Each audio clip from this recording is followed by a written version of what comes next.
You're listening to a CNA podcast.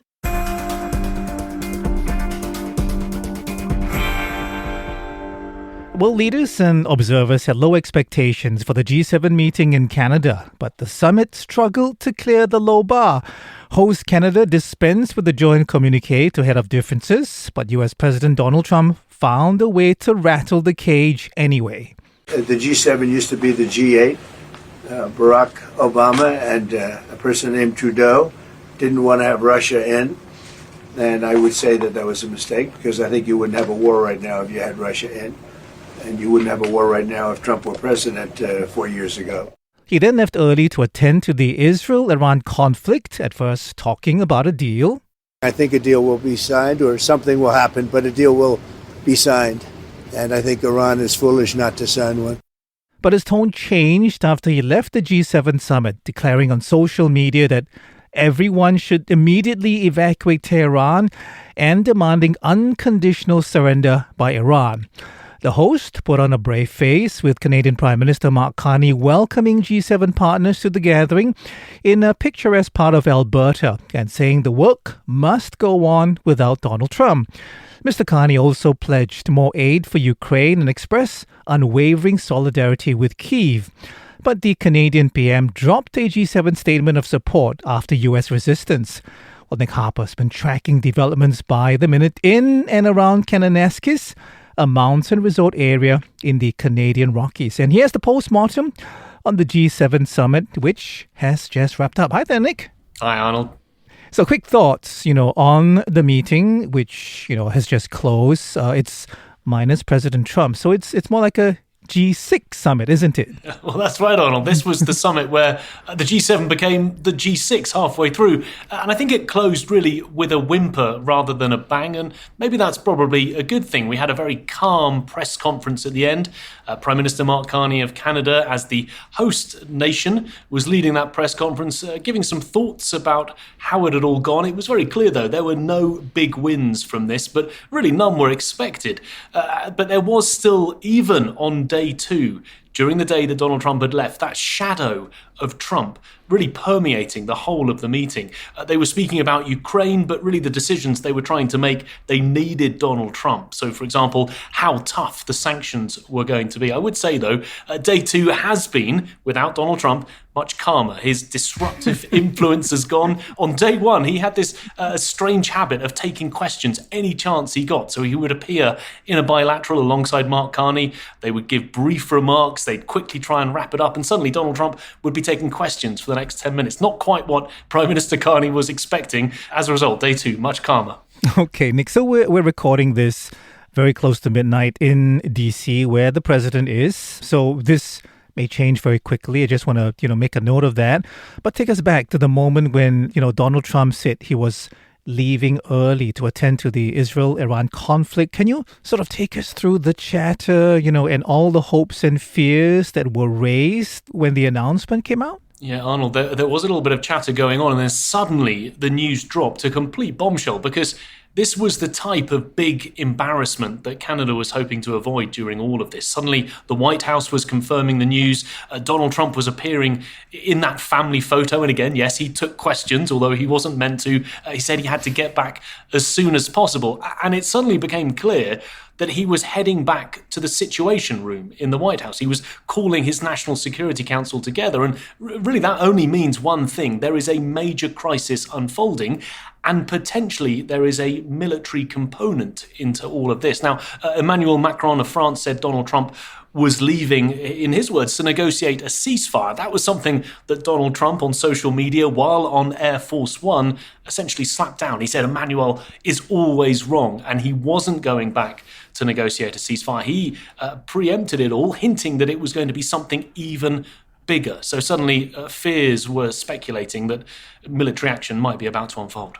Nick, would you consider this a snub? I mean, Donald Trump's disdain, if you like, for alliances and groupings, I imagine, is quite well known by now? Completely is. I mean, he hates multilateral summits like this. He's all about America first rather than multilateral consensus building. I guess it's not really a snub, or at least the other G7 members didn't seem to suggest in public that they thought it was. Mark Carney said he totally understood the decision Donald Trump was taking. At that press conference at the end of the summit, he did say that, look, it was a fluid situation. It was an exceptional situation, and therefore the president was doing what he thought was right, heading back to look at all of this from the White House. And bear in mind, Arnold, Donald Trump has past form for leaving summits early. He dashed away from the 2018 summit. Also here in Canada, on that occasion, he headed to Singapore for that now infamous summit with North Korea's leader, Kim Jong-un.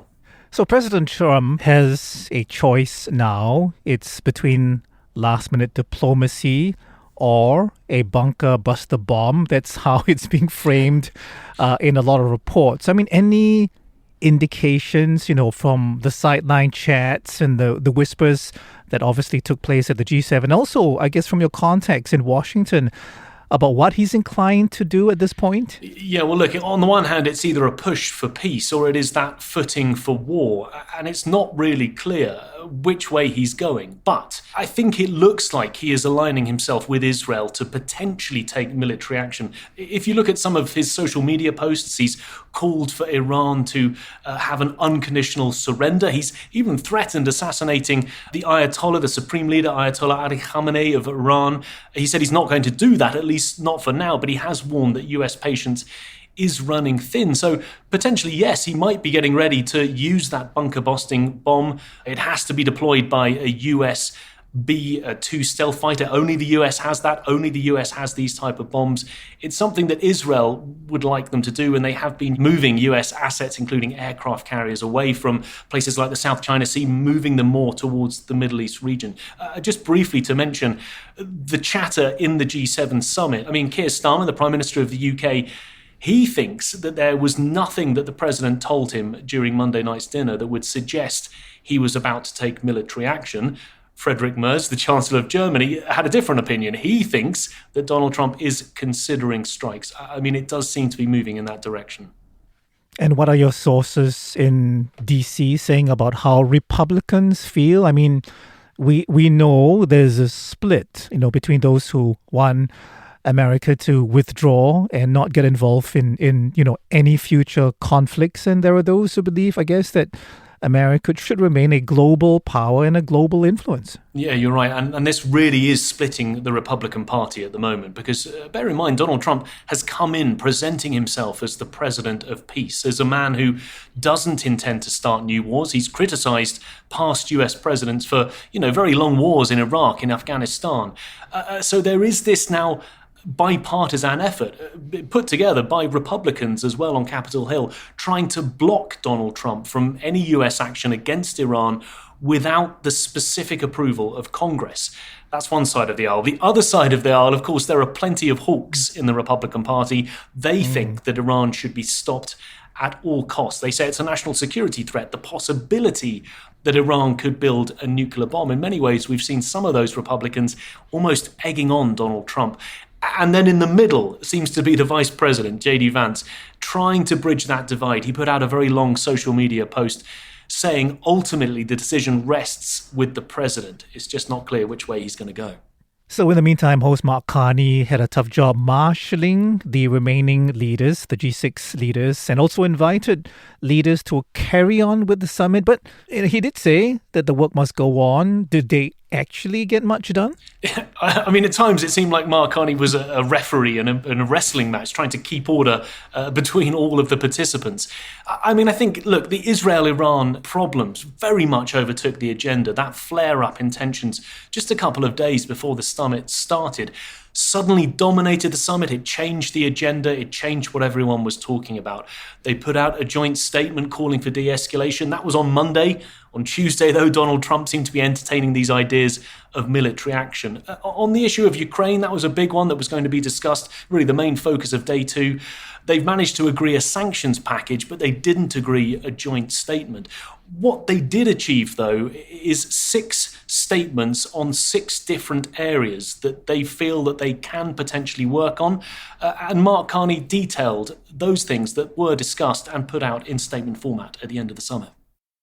I'd like to welcome everyone here to the most important session of these 2 days.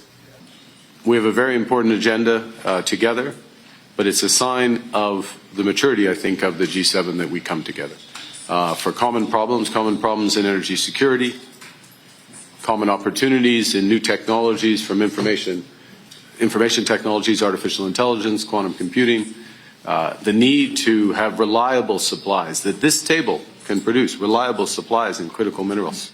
There was a couple he didn't mention there. They also agreed on migrant smuggling, trying to combat transnational criminal gangs and battling wildfires. 6 separate statements, but interestingly, out of this summit, no joint communique at the end of the summit. That's something you'd normally have.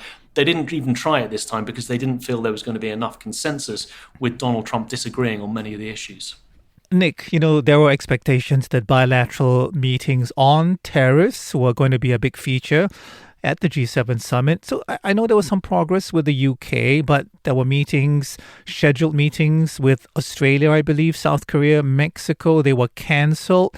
So I'm wondering, where does this leave trade negotiations with that July 9th deadline really looming? Well, after a 3-day summit in which nothing was agreed, simply put, they now have less time before we hit that deadline. Time is running out. And many of them were hoping for some very important time with the president to try and get deals done. That US-UK deal, it was agreed upon, or at least the framework was last month. More details coming out during the course of this summit.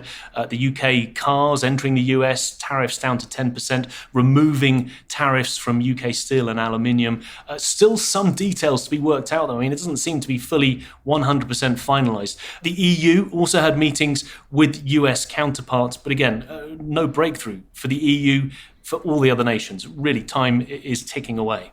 Well, one meeting, Nick, that did take place was a trilateral meeting involving Japan, South Korea, and Canada on the need for trade cooperation. Do you have the details on what exactly was discussed? Yeah, very interesting. This obviously South Korea, not part of the G7, but was invited as essentially an interested party. And I think what we saw coming out of this meeting was what many countries are now grappling with. We are seeing trading partnerships being realigned because of all of these tariffs. Countries are essentially looking to get closer to other countries to counteract what's taking place with the US tariffs. They also spoke about pushing back against China, eyes on North Korea as well. And they spoke about the important relationship they feel they need to have to try and strengthen cooperation between the three of them, between South Korea, between Japan and the United States. It was an important relationship that got better, that was improved under US President Joe Biden. During Tuesday's meeting with the Prime Minister of Japan, President Lee spoke about this inseparable relationship between their two countries, and he likened it to neighbours who share a front yard. Definitely a positive move there. Another summit takes place next week, and that's the NATO summit. And some observers are saying that Trump's early departure, from the G7 is a bit of a worry. Doesn't bode well for NATO. What are you hearing? Well, that's it. I mean, again, Donald Trump does not like big summits. He likes America first. He doesn't really like NATO either. He feels that NATO has not done a good job in recent years. There's been those funding fights. And we're hearing that the funding fight is going to get even worse this time around. He's been trying to push countries to give 2% of their GDP towards the NATO budget. But at this NATO meeting, he wants even more. He wants that up to 5%. Some countries are reluctantly on board. They're not all on board, that's for sure. He has signalled he's going. However, there is still that caveat, I think, considering he left this meeting, the G7, early. If we see military action in the Middle East that US is involved in, if we see an additional flare-up, I mean, is that going to be excuse enough for Donald Trump to say, well, look, I'm not going to The Hague, I'm not going to the NATO summit, I'm going to stay back in Washington? So is there a win at all from Kananaskis? I mean, this gathering is supposed to be about, coming together to diffuse some of the pressure points, in the world today, and also work on common problems and opportunities. I mean, is there one that you can talk about that says, hey, this is good, this is a win? Well, I mean, not really. I'm kind of struggling. There were partial wins, but, you think of any particular topic, and yes, there were some good points, but there were some bad points. And the G7 is meant to be all about showcasing unity, all about this grouping of 7 being able to work together to solve the world's problems. Mark Carney at the end of summit press conference talked about highly productive meetings. I think really, in many ways, the biggest win here was that everyone came out of it unscathed. There were no big blow-ups. There was no embarrassing moments. There was no storming out in the way that we have seen Donald Trump do in the past. Big, explosive Oval Office meetings in recent months, in particular with President Zelensky in the Oval Office, a difficult meeting with Mark Carney in the Oval Office, also Cyril Ramaphosa of South Africa. None of that happened this time around, and largely because Donald Trump wasn't here for half of the summit. If you ask Mark Carney, though, he believes the big win was all around Ukraine. This is what he had to say. We underscored the importance of using maximum pressure against Russia, who has refused to come to the table. We'll be working with our European and other allies for their contributions to provide the support. And to be absolutely clear, the support will be unwavering until we get a just peace for Ukraine and Ukrainian people. But Arnold, I think the bottom line on all of this is that unity at this summit was in short supply. I just want to give you 2 key quotes that I think highlight this. Mark Carney said, "Multilateralism is under great strain." President Zelensky said, "Diplomacy is in a state of crisis." Mark Carney, as the chair, I think, managed to keep the ship steady, but ultimately there was not smooth sailing at this summit. Rocky waters. All right. We'll take the win. That win. Nick, thank you so much. Thank you very much, Arnold. And thank you for listening to the CNA Correspondent Podcast. As always, you can catch reports from all our correspondents on CNA's YouTube channel and CNA.Asia. And please note, the TV episodes of CNA Correspondent air every Wednesday at 9:30 p.m. The team behind this week's edition is Saye Win, Clara Ong, Craig Dale, Tiffany Ang, Junaidi Johari, and myself, Arnold Gay. See you next time.